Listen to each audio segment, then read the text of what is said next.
yung buong framework ng reform na gawa na yan ng mga technocrats sa DBM. Nakwento na rin ni Kapi kung ano yung nangyari, bakit nagkaroon ng bagong appointment sa DBM. Bakit daw? May na-offend daw ng mga politiko. Exactly. That position is political, diba? Yes. Pero I think, wag nating kakalimutan na ang role ng DBM Secretary hindi lang maging isang technocrat. Okay? So yan yung yun yung importanteng importanteng konteksto. Ganun kaseryoso yung role ng isang DBM Secretary.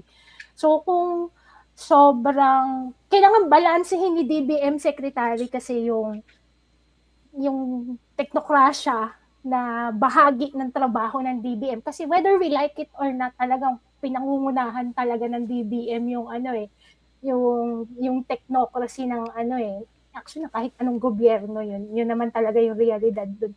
Pero yung kaakibat ng role na yun is political. Kasi never naman hindi magiging political yung budget. I mean, lalo na sa Pilipinas, ang usapang political natin, usapang patronage. Hindi naman interest-based politics yung natin eh.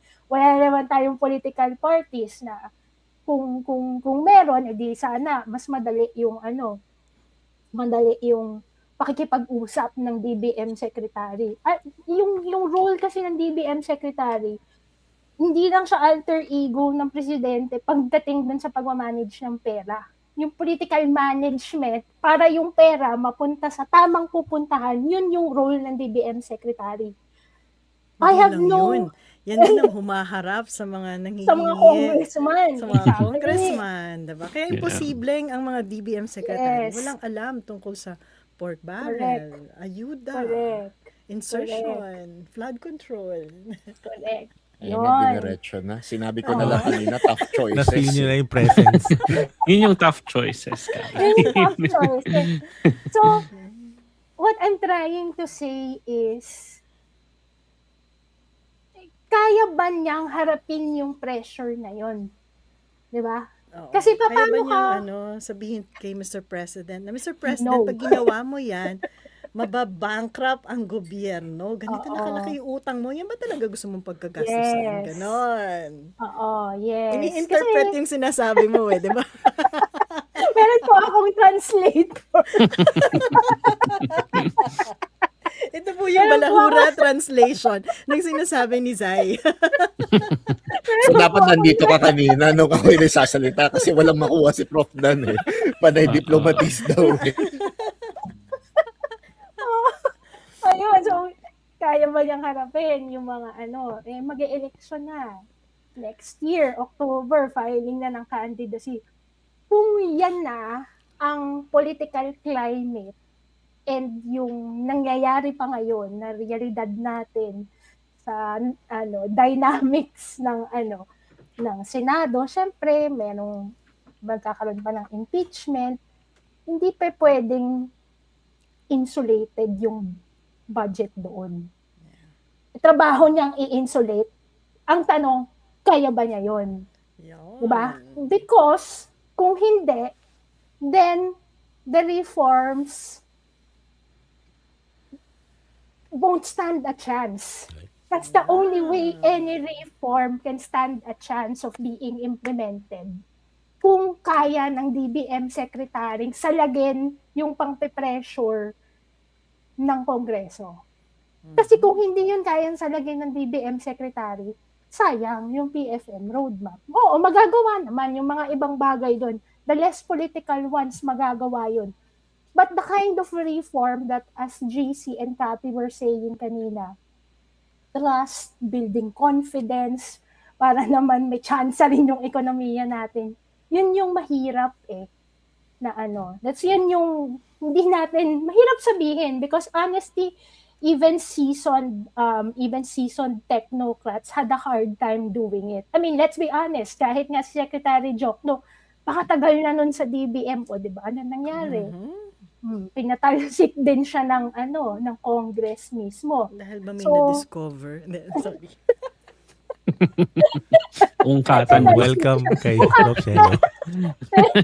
Na ano ako. Hindi ko sinabi kung sino ang alin at ano. Ayun. You can read between the lines. Yun yung ano, yun yung katotohanan. Yun yung katotohanan ng role ng DBM Secretary. Yeah. Ayun. Siyempre, pati yung appointment ng DBM Secretary, hindi yun, it's not an apolitical choice. So nalaman-laman ko, Facebook friend ko pala yung asawa niya. Ni Secretary De Leon. Tapos kung ano-ano yung pinagsasabi ko sa Facebook. Kaya inabot ako ng batikos. Katakot ako ng batikos. Day 1 pa lang yata. So since then, medyo naging measured na yung aking engagement on that. Pero sinabi ko naman sa comment section na I'm sure he's a good guy naman. Pero it's more of the circumstances of his appointment that are kind of questionable or parang we need to kind of probe. Kasi as Cappy mentioned, nandiyan na yung season na DBM acting secretary, talagang career public servant talaga. And then out of nowhere, relatively, parang someone na patalon-talon ng agency, tapos parang hindi kasing prominent or parang never heard for many people, and then siya bigla ang talagang nag-shoot up to a very high position, di ba? Parang na-bypass niya lahat ng mga ibang mga seasoned people sa DBM, etc. And then nasa top position at 32 years old. So, parang it's the circumstances eh. And then I think magkakaalaman kapag talagang tuloy-tuloy na itong budget process for 2027. News item after news item, babantayan natin ano yung mga decisions and statements all the way up to the BICAM. Ayun, I think doon nalabas ang tunay na kulay. Pero for now, I think meron talagang benefit of the doubt at the start. Pero soon enough, mag-unravel din ng katotohanan. Abutan ka naman ng batikos na. Hindi, pero kasi that's the truth eh. Napaka-crucial ng budget ngayon. Yeah. In all aspects kasi ang laki ng fiscal problem mo. 'Di ba? Umuutang ka para bayaran ng utang mo. Ibig sabihin, ganun kanipis yung space mo for development. Diba? So how do you prioritize? Alam mo kung ano yung mga dapat i-prioritize. But then again, iba ang political priorities sa development priorities. Paano mo babalansihin yan? At paano mo haharapin yung mga politiko to say na, no, hindi yan ang kailangan natin ngayon. Diba? But then, mag-e-election kasi. At mag-election, kailangan manalo ang mga kandidato ng administrasyon. Saan ba kukuha ng pondo yan? Pangbaling ng boto. Di ba sa DBM? Wala akong... Bakit naging... That's the truth. Kaya maayos ang usapan dito kanina. Bakit bilihan na ng boto? Ang babait namin kanina. Diba? Paano mo i-draw yung line na diba? Yun ang dun eh. Yeah. Ano ang advice nyo na dapat gawin ni BBM para malaman-laman naman yung SONA niya? Kasi ano yung mga pinapangako niya, yung expectations, 'di ba? Yung sinabi niyang mahiya naman kayo. Tapos yung economic priorities after nung mga 'di ba? Nung mga flood control issues, nalipat sa ayuda, paano yan na-translates? Anong mga advice niyo kay BBM? Sinong gustong mag-volunteer? O lalabas natin ng roleta ng kapalaran. Roleta. Ang hirap ng tanong eh. Talaga? Anong gusto mo madinig na sasabihin ni BBM? Nahiya na po ako. Kung kayo yung... Perfect, diba? Nahihiya na po ako. Siya pala yung namahihiya. Gusto niya nga yung tanong ko eh. Kung kayo yung presidente, ano sabihin niyo sa SONA? After yung doomsday scenario na binigay niyo yung lahat kanina. Rapture. Paano? Tapos, Pangit ng SONA.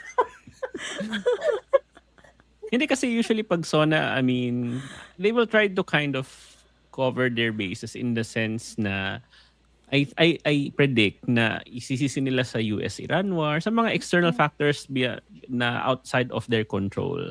I think yun yung mas magiging emphasis. And then of course, I expect as well na magiging proud sila sa ICI, na hanggang ngayon ang napakulong yung mga senador pero yung mga House lawmakers na talagang sangkot, wala pa talagang napapakulong. So, yeah, I mean, SONA naman is a way to parang political rhetoric and also yung positives more than the negatives. So, hindi na ako masyadong umaasa sa SONA. Ano yung gusto mong kung ikaw ang susulat ng speech niya, anong ilalagay mo doon? Ayun, ano nga ba? Kasi second to the last SONA na to and dapat Yes. results yung inuulat. Exactly. Achievement. Yeah. diba? Achievements. Kaya ako nahihirapan Kasi Yun nga, daming exactly, oo. challenges Challenges Yeah. ang lumalabas. Ang kaharap ngayon Tsaka going back sa sinabi, sa first part ng conversation kanina na sinishare ko sa group na lahat nga ng mga targets that were set out in the 2022 SONA, lahat yun na miss or mamimiss natin. So walang natupad at walang matutupad. So how can you be so positive or proud sa SONA kung even now parang makikita mo na walang matutupad. So See? Yeah. Kanina. Wala talaga eh. Wala. Puro doom and ano. Taasan natin ng consultancy rate nyo. Malacanang, Ganon. hello? Makimasahe ang SONA content. JC, positive Baka dapat positive. Baka daw si Alan Herman yun nandito. oo nga. Or dapat may gimmick. Ibalik natin yung mga bangkang papel boys. Oo, Kung ano yung mga diba? gimmick dati sa mga personas. Ano nga bang positive na Ako report? ano? Bakit? Sige, ako may Be naiisip. objective. Oh, yan. Si Kapi. May naiisip ako. Kasi siguro yun nga given the situation na yung trust is not there or lacking, na kailangan magtapat. Look, hindi natin matutupad itong mga to. Sinabi natin ito mga hinaharap nating challenges. Hindi sa gumagawa ako ng excuse, pero malaking mga hamon ito. At kailangan ng different thinking, something like that. Parang ano yung gagawin nating iba ngayon dahil nag-iba na yung hulma ng mundo. Na hindi na tayo pwedeng umasa sa kung ano na yun dati. And then ano yung i-announce niya. Yun, hindi ko pa nahihirap isipin kasi yun nga parang sa sitwasyon ngayon anong ang hirap pwedeng Kanina nga sabi ko, Kapi, hindi mo pa sinasagot yung tanong ko. Ganito yun. Ganun na naman ako. Mga bata, kailangan pagbutihan nyo ang inyong pag-aaral. Siguraduhin nyo marunong kayong mag-computer, ha? Sa lahat ng mga government officials, kailangan marunong mag-computer. At hindi man bato na computer, ganun. Oo. Nakuha mo, Kapi. Kumuha din kayo ng college degree. Para kung sakaling mag-decide kayo mag-presidente, alam nyo na yung basic. Because I realize, after 4 years, importante pala yung basic knowledge to run government. Yan ang SONA. Kaya ang SONA ay, sorry na. Sabi ni Nathan. Sorry na. Ay, nako. Honestly, wala akong maisip na positive na i-report. Pero yun nga, kung direction setting, kasi iba yung nangyayari ngayon. So pa 2028 na, ganon, diba? Na ito na lang yung magagawa ko in the next 2 years. Limitado na yung oras ko. Gagawin pa rin natin kung anong kaya natin Uy, gawin. pwede pa siyang mag-report ng FOI. Ayun, Diba? pwede. Yung Third mga reading bigger... on bone houses. Wala pang nagba-bycam. I-bycam nyo na yan. Tsaka siguro naman, dahil FOI yan, siguro naman open bycam yan, diba? The irony. Tapos hindi, no? Tapos hindi naka-lives. Bakit sa banks? Diba? May isa siyang marereport. At saka yung mga ayuda. Anti-dynasty. Baka Oo nga, yung watered down na anti-dynasty law. Saka yung pagmamalaki na yun. AX law, pumasa na. More ayuda for everyone. Oh. This will be a very short SONA. Ay, meron. Meron siyang positive Ay, na actually, report. magandang bet yan, bro. Ah, Gano'n kaigli yung SONA ngayon? 35 minutes. Meron pa. Oh. Ibabalik na po namin ang pera ng PDIC. Ah, Diba? Ah. Installment. Oh, yes, yes. 50% this year, 50% Oo. next year. with no Ang interest. hirap. Ang So, hirap. saan kayo kukuha ng pera ngayon? Kaya nga 50% lang eh. Pili ko yung Maharlika Investment Fund mababanggit din. Yung mga, Meron ba positive doon, JC? parang wala eh. I mean, meron silang earnings pero more on investments na parang kumita ng interest yung mga investments nila. Pero in terms of strategic investments, so nag-acquire sila ng stake doon sa isang port sa Batangas and then a few minor ones. Pero ang liit lang in the grand scheme of things. Pero I suspect mababanggit yun. Oh, pero naging disruptive ba siya in terms of ownership, yung pag-i-invest ng Maharlika? Hindi eh. I think Walang aspects ng governance and growth no? It's really just financial. Oo. I think may balak ding i-rope in yung Maharlika for yung strategic oil reserve if you saw in the news. Pero to the extent na natupad yun or natuloy, hindi ko sure. Sa impeachment, may babanggitin kaya? Wala eh. No? Wala I niya. doubt, I bet. I Wala, doubt. wala. Oo. Kahit Hindi. ano, Hindi.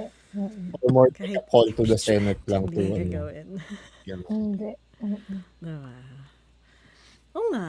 Ano nga bang nire-report ng presidente sa Senate? So, Bakit ano? parang walang achievement? Kahit isuot ko yung aking mabait na hat. Oh, you have one. Yes, I have one. Nagulat si Prof. Meron pala. Ang hirap, no? Ang hirap. Oo. Bakit sa education, magbanggit siya ng ilan-ilang reforms, maybe? Kasi nga Sabagay, tumaas sabihin na niya, yung ano. Pwede PhilHealth, niyang tama. sabihin na may PhilHealth, yakap nabalik program na. Ganon. Oo. Definitely yung Tapos may yakap PhilHealth. program na sasabihin. kahit na ilang percent lang yung gumagamit kasi walang supply, walang facility to use it. Diba? Nabanggitin niya yung mga nakasuhan na. Si Bong Revilla Si Bong, tsaka mm. si Oo. mga Yes. DPWH. Yeah, mga scapegoats. May bago pa kayang madadagdag? O ano, Ay, yun na yun? May mangyayari daw sa Monday. Ay? Ay, Ay? abangan nyo. I-text mo na lang. Ano yun? Abangan natin kung totoo nga ba ang mangyayari sa Monday. Kung galing yan yun? kay Remulla. Fake Hindi yan. ko alam. Wala naman akong ano. Wala pa namang nade-deliver si Remulla. Wala naman sinabi si Ombudsman Remulla, diba? Pero yung may mga kakasuhan, ganun. Na kailangan magpaliwanag. Meron daw. Oo. Sino? Ba't ka na-excite? Ba't ang saya mo? Blind item. Nagbubulungan na tayo. Gagawa ko ba ito ng rap sa Monday? Yun na, Yung abangan mo. item. Hindi nga, diba? Parang sa bagay, this can be the shortest zona, diba? Ang hirap no? Hirap pala ng trabaho ng mga speechwriters ngayon sa ano. Pwede. Pwede nilang idagdag yung ano. Sasama po natin sa reforma na ang BSP ngayon ay magkakaroon ng performance metrics sa paglabas ng kanilang mga allowance. Oh, 'di ba? That's Wow good naman. governance. Dahil na-fail po nating i-meet ang lahat ng ating inflation targets, 'di ba? Wala silang allowance, gano'n. Walang allowance. Ikakabit na natin ang performance ng BSP sa mga allowance nila at mga bonuses nila. Oh. Oh, wow. Pero you just came up with that now. Yeah, sabi mo mag-isip ako ng good Hindi, governance. kala ko baka may chismis ka eh. Hindi, wala akong chismis. But that's a good governance policy, diba? Dahil lumabas sa balita na pinakamalaki ang sweldo ng ating BSP people sa buong mundo. Kaya nga, Governors monetary and board. The monetary Wow. board, Wow. diba? Sana all. Oh, then we should demand accountability sa aspeto na yan. Ano ba yung pangunahin nilang mandato? I-manage ang inflation. Oh, dapat performance-based ang kanilang bonus, diba? Sino ba pumipirma ng mga bonus nila? Di ba, presidente? Oh, ayan, low-hanging fruit, Mr. President. Presidente ba? Okay. Oh, Kala ko ganun sila ka-independent na sila lang gumagawa ng Sila din ang bonus. pumipirma ng, ano, nila, ng release ng Ng sweldo bonuses nila. nila. Kaya naman pala. Diba? Ay, Presidente Diyos ko. pumipirma ng mga release ng mga bonuses nila eh. So that can be, it's not bad. We're not saying they're incompetent. We're just saying, just like any other agency, pasok ang, 'di ba, performance-based PBB. Dapat PBB din ang model ng BSP, 'di ba? Yes. I think Ay, meron may special... Ay, I think go ahead, magkakaroon ng JC. Ikaw special muna. mention. I think makakaroon ng special mention si Secretary De Leon. Sa Ayun, SONA. baka yung Feeling ko PSM ipagmamalaki. roadmap. Yung roadmap. Baka Definitely. roadmap din definitely. nabanggit. I Yeah. mean, Tapos may Hindi, close-up shot Mm. kay Secretary De Leon. Tapos tatayo siya. Tapos papalakpakan naman. Yung Pati PSM camera shot eh. na-imagine mo talaga. Pwede ko na yung yung angles. Oo. Yung zoom Inaano in nga ng yun. camera. Na-imagine mo na. Dapat may Inaano bingo yan card ng tayo. RTBN. Dapat may bingo card tayo. Tapos Oo checkan nga. natin habang nag-play yung SONA. Ay, ito. Question. Oh. Baka naman pwedeng announcement ni BBM mga investment pledge na na-realize. Kung ano man Eh, yung kaso- mga yun. Kaso Pero- nag-decline, Diba sa dami diba? ng- Kahit pledges, nag-decline. Hindi, yung nangyari. Meron ba? Meron ba? Meron ba? Yung pledges nga nag-decline eh. Oo Yung nga. total Pero foreign meron pa investment din. nag-decline din eh. May May mga na-realize ba? table si kanina eh. Si JC. JC, oh. JC, May na-realize ba, JC? Mababala. I think ipagmamalaki niya yung Pax Silica na binibida no. ng Si Pax Amerika. Oh, Yeah. Ay, oo. As a new growth driver, parang ganun. Kasi yun na nga pala yung economic agenda niya. Paxilica. Kaya lang Sila AI looks na yung data mga centers. Oo. Gusto ba talaga natin ng AI data centers? Actually, na, yung mga talk ko sa Chamber of Commerce. Hi po sa Bataan Chamber of Commerce and Industry. Galing ako doon kahapon. 'Di ba? Wina-warn ko sila eh. Kasi it sounds so exciting na finally Yeah, may yeah, pinag-uusapang economic ang gobyerno. But we have to make sure kung ano ba talaga yung impact sa atin yan. Especially on water use. Malaking Yeah. issue ang water use niyan sa Oo nga. ibang Oo. bansa ha, yung mga data centers nila in Malaysia, in the United States. Mm. Napag-usapan na ba? Ito yung nakakatawa kasi noong isang araw din, kausap ko naman mga grassroots natin. Pagka may mga pumapasok na big industry sa area nila and nagtatanong sila ngayon ng Environmental Impact EIS. Assessment muna. Bakit S? Yung assessment. EIA. Environmental Impact Assessment. Ano yung Assessment. EIS? Yun na yung document. Oh. Study? Yun nga, Study. assessment, di assessment. Assessment. nawala yung assessment, ganon. Statement data. Statement. Bawal na daw yan. Hindi daw yan public document ngayon, ha? At nasa discretion ng private company kung isi-share yan sa community. Sabi ko, anong kagaguhan ito? How can communities and local governments make objective decision kung ano yung impact ng mga businesses na to sa community nila kung hindi i-share yung document na yan from the very beginning. So kagaguhan po yan, huwag kayong maniwala, yung dokumento na yan ay dapat publicly available. In fact, pinag-usapan na yan namin dati na dapat online, nandyan, ida-download. Kaya yung mga komunidad po natin, huwag kayong naniniwala pag sinabi nila na yaan ay secret at discretion ng kumpanya kung ibabahagi sa inyo o hindi. And that's very dangerous kung itutuloy mo tong Paxilica nito. Hindi nga natin nakita yung Memorandum of Understanding between the US and the Philippines. Philippines. Diba? Dun sa mineral agreement, Yeah. bakit hindi Tsaka yan apparently, i-public?